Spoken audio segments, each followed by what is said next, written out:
What's going on, guys? It's Pete Nova from the Face Off Sports Network. I am back with my Week 13 defensive rankings to help you win your fantasy football matchups. If you haven't hit that subscribe button, please do so. It helps us out tremendously to continue doing these videos.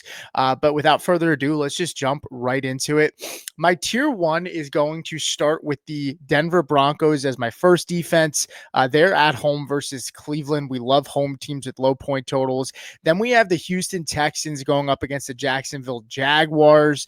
They're going to be away. And then you have the Kansas City Chiefs here at 3. They're going to be at home on Black Friday versus the Raiders. To give you some insight as to what I'm looking at when checking these defenses out, Denver Broncos, they are second when it comes to the lowest point total on the week, and they're home, so we love that. And then we look at the Kansas City Chiefs and the Jaguars, who are both tied for fourth with in terms of the lowest total on the week at 42.5. We get the Chiefs at home and the Jaguars away, but I really like these three defenses this week. Then shifting over to tier 2, it's going to start off with the Dallas Cowboys. Dallas held the Commanders in check last week. They're going to be my fourth ranked defense going into this specific week.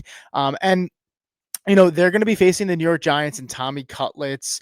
It could be Drew Lock, but I expect it to be Tommy Cutlets. Either way, I'm fine with it. The Detroit Lions would be my fifth ranked defense this week going up against Chicago. And then the New York Jets, who, are going to be playing at home versus Seattle. So all three of these teams are going to be playing at home, which is a big thing for us. When taking a look at my sheet here, again, this is the totals that we're looking at. And the New York Jets game and these other teams. I mean, the Lions have a pretty high total at 48.5, but it's really because of their offense. When you look at the Jets game, and then when you look at the Dallas Cowboys game, they're low totals as well. The Dallas Cowboys and the Jets are right here. Cowboys have the lowest total on the week. The Jets have the third lowest total on the week. And then we're just taking a look, when it comes to defensive points allowed, from offenses, this is what I'm looking at as well. This is the last 5 weeks.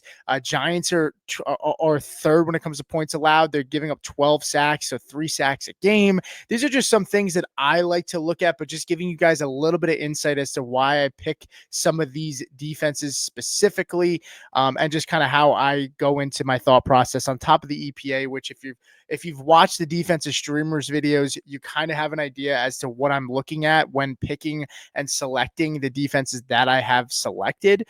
But tier 3 is going to start off with the Indianapolis Colts. The Indianapolis Colts are going up against the New England Patriots. They are traveling away. Then you have the Washington Commanders at 8 versus the Tennessee Titans. And then the Los Angeles Chargers, who, are going up against Atlanta, who, had a tough time against Denver. They are coming off a bye, but, I like these three teams here. They all provide some solid upside, and the point totals are not very high in these games, which is pretty much why I like them. The highest one is the Chargers total. When looking at those three, the Chargers total is at 47.5. So it's a medium total. Slightly above average, I would say, is the best way to put it. But yeah, I mean, I like these three teams here, and that's why I have them slotted in tier 3. And the Commanders, look, they were a dud last week, but they were pretty strong up until the last 6 minutes. They go up against the Titans, who, the Titans right now, they're giving up the most points to defenses, opposing defenses in fantasy. If you take a look here, they gave up 22 sacks, 4 fumble recoveries, 5 interceptions, a defensive touchdown, 10.4 points per game.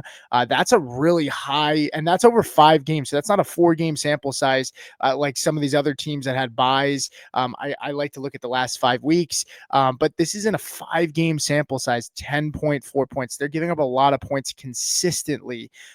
So moving on to our tier 4 and our final tier, it's going to be the Minnesota Vikings leading us off, and then the Buffalo Bills following at 11, and then the Tampa Bay Bucks at 12.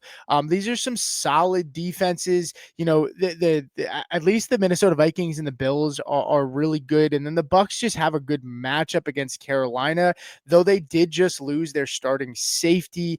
Minnesota Vikings playing Arizona, it's just a really good defense, and they're playing at home. The Buffalo Bills probably don't have Brock Purdy. I'm going to operate as if they do have him, but they might move up my list here if Brock Purdy is in fact not going to play. And then, yeah, I mean, I do have Von Miller here. I refuse to put him as a Broncos fan. I refuse to put him in a Buffalo Bills jersey. So deal with it. If you have any questions or concerns, drop them in the comments section below. But that's going to do it for me, guys. I'm trying different things here, in terms of like going in depth. That's why I tried to show some of my sheets. I didn't show the EPA sheets that I look at, but I didn't want to overwhelm you with a ton of information. If you do like this format, let me know. I would love some feedback as well as to, what you think I should add, what you think I should cut back on, whatever you think would be good and more digestible for the content. Let me know. Feedback is very much appreciated. But as always, thank you guys so much for watching. And do hit that subscribe button if you have not already. But that's going to do it for me, guys. Thank you so much. Have a great Thanksgiving, and I'll see you guys next time.